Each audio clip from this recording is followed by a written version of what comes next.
পুরো কানাডা জুড়ে চলছে নির্বাচনের হাওয়া। ফেডারেল নির্বাচন আগামী 28 এপ্রিল। পিছিয়ে নেই সাসকাটুনও।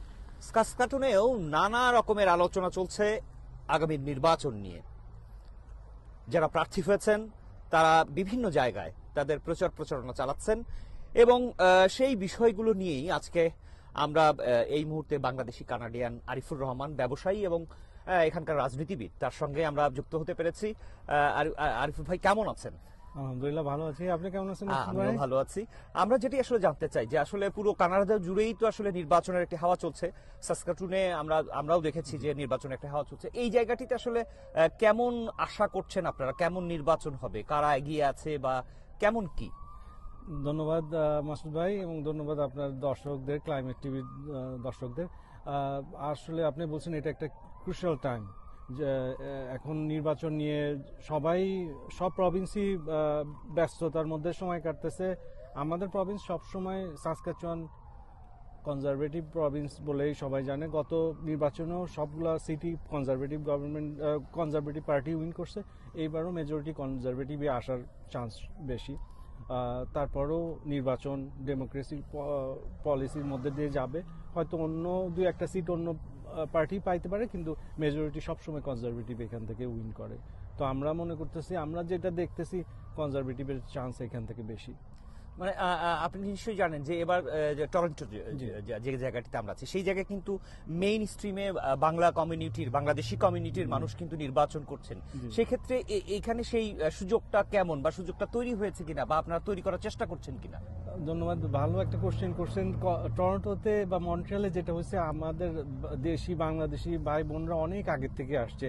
আমরা এই প্রভিন্সে আমি আসছি 2008 থেকে। তখনই দেখা যায় যে তখন বাংলাদেশি ভাই বোনরা এখানে আসার করছে। তো আমাদেরও একটা সময় দরকার, একটা মেইন স্ট্রিমের পলিটিক্সে আসার জন্য সময়ের দরকার।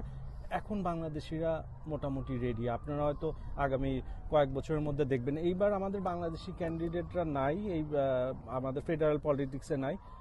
তবে সামনে অবশ্যই আসবে, কারণ অনেক দিন ধরে অনেক বাংলাদেশি এখানে 10,000-এর কাছাকাছি বাংলাদেশি প্রভিন্স জুড়ে আছে, এবং তারা ভালো ভালো পজিশনে আছে, হয়তো জব, বিজনেস সব কিছু নিয়েই। তো আমার কাছে মনে হয় আপনারা আগামী টার্মেই হয়তো বাংলাদেশি কোনো ক্যান্ডিডেট আসবে। এখন ক্যান্ডিডেটরা যা করতেছে, আমরা বাংলাদেশি যারা করতেছে আমরা সাপোর্ট দিচ্ছি। আমাদের ভোটটার সংখ্যাও অনেক বেশি এখন। তো আমার মনে হয় যে আগামীতে আপনারা বাংলাদেশি ভালো প্রার্থী দেখবেন, এবং হয়তো আমাদেরকে ওই বাঙালি হয়তো ফেডারেল লেভেলে আমাদের রিপ্রেজেন্ট করবে সামনের বার। আচ্ছা, সেই ক্ষেত্রে এই যে বাংলাদেশি কমিউনিটি যারা আছেন তাদের সঙ্গে আপনাদের যোগাযোগ কেমন, বা রাজনীতি নিয়ে, এই মেইন স্ট্রিমের রাজনীতি নিয়ে আপনি আসলে ব্যক্তিগতভাবে কি ভাবছেন, কি করতে চাইছেন? ব্যক্তিগতভাবে আমরা সবসময় যেটা মনে করি যে আমাদের সবারই আমরা প্রথমে যখন আসছি এই দেশে, আমাদের স্ট্রাগল একটা টাইম গেছে, এখনো স্ট্রাগল। তো আমরা এখন যারা স্ট্রাগল টাইমটা পার করে আসছি, এখন সময় আসছে আমাদের মেইন স্ট্রিমে যাওয়ার। আমরা যদি মেইন স্ট্রিমে না যাই, আমাদের পলিসি কারা ঠিক করবে? আমাদের পলিসি, আমাদেরও কিছু বলার সে আছে, আমাদের ইমিগ্রেন্টদেরও সে থাকার কথা। তো যত বেশি মানুষজন যাবে, তত দেখা যাবে যে আমাদের জন্য পলিসি মেকগুলা করতে পারবো। এখন কেউ আমার জন্য করে দেওয়ার থেকে আমি মনে করি যে আমারটা আমার বলা দরকার, এবং সেই সময় আসছে, এবং আমরা সেই সময়ের দিকে আমরা সম্ভাবনা অনেক মানুষের সাথে কথা বলছি, এবং সবার মধ্যে দেখা যাবে যে এখন একটা আসছে যে হ্যাঁ, এখন সময় আমাদেরও মেইন লেভেলের পলিটিক্সে আসার। সেক্ষেত্রে আপনি বলছিলেন যে এই পুরো সাসকাচুয়ান প্রভিন্সটি আসলে কনজারভেটিভের দখলে আছে।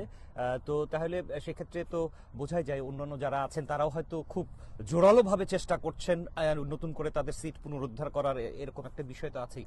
সেটি কি আপনারা দেখেছেন, মানে তারা কি করছে, বা এরকম কিছু সুযোগ আছে কি বলার? এখন সব সময় সব পার্টি চেষ্টা করবেই। এখন দেখা যায় যে কনজারভেটিভ কেন এখানে আগায় থাকে, সেটাও এখানে ইমিগ্রেন্টের থেকে লোকাল নেশনরা অনেক বেশি। দেখা যায় যে সবসময় আপনার টরন্টো বা মন্ট্রিয়ালে ইমিগ্রেন্ট প্রভাব বেশি, সেজন্য লিবারেলের একটা চান্স থাকে। এখানে ওইটা এখনো আসে নাই, সেজন্য কনজারভেটিভ দেখা যায় যে খুব সহজে উইন করে যায়। তবে এনডিপি, লিবারেল, তাদেরও ভোটার এখানে আছে এবং তারা চেষ্টা করতেছে, হয়তো 2-1টা সিট, আগের 2টা সিট ছিল, এখনো পাবে হয়তো সামনে যে, কিন্তু এই মুহূর্তে ওয়েস্টার্ন কানাডা সবসময় দেখা যায় যে আপনার আলবার্টা আর সাসকাচুয়ান মেজরিটি ভোটারই কনজারভেটিভের দিকেই থাকে। আমরা শুনছিলাম আরিফুর রহমানের সাথে কথা বলছিলাম এখানকার নির্বাচন নিয়ে। তিনি বলছিলেন যে বরাবরের মতো এবারও কিন্তু কনজারভেটিভ এই জায়গাটিতে এগিয়ে আছে, তবে যারা পিছিয়ে আছেন যে দলগুলো তারাও কিন্তু আসলে তাদের কাজ জোরালোভাবে চালিয়ে যাচ্ছেন, চেষ্টা করছেন তাদের সিটগুলো পুনরুদ্ধার করার, এবং তারা সেই চেষ্টাতেই হয়তো অব্যাহতও থাকবেন। এবং মূল বিষয় তিনি যেটি বলছিলেন যে বিশেষ করে বাংলাদেশি কমিউনিটির অন্তত 10,000 মানুষ এই জায়গায় ইতিমধ্যেই বসবাস শুরু করেছে এবং ক্রমান্বয়ে এটি বাড়তে থাকবে, এবং সেই জন্যই বাংলাদেশি কমিউনিটি যারা আছেন তারা ইতিমধ্যেই মেইন স্ট্রিমের রাজনীতির সঙ্গে যুক্ত হতে চলেছেন, যুক্ত হয়েছেন, এবং আগামীতে হয়তো আমরা বাংলাদেশি কোনো কমিউনিটির কোনো মানুষকে মেইন স্ট্রিমের নির্বাচনে প্রতিদ্বন্দ্বী প্রার্থী হিসেবে দেখতে পাবো, সেই প্রত্যাশাই রইল। Masud Parvez, climate channel, Saskatoon.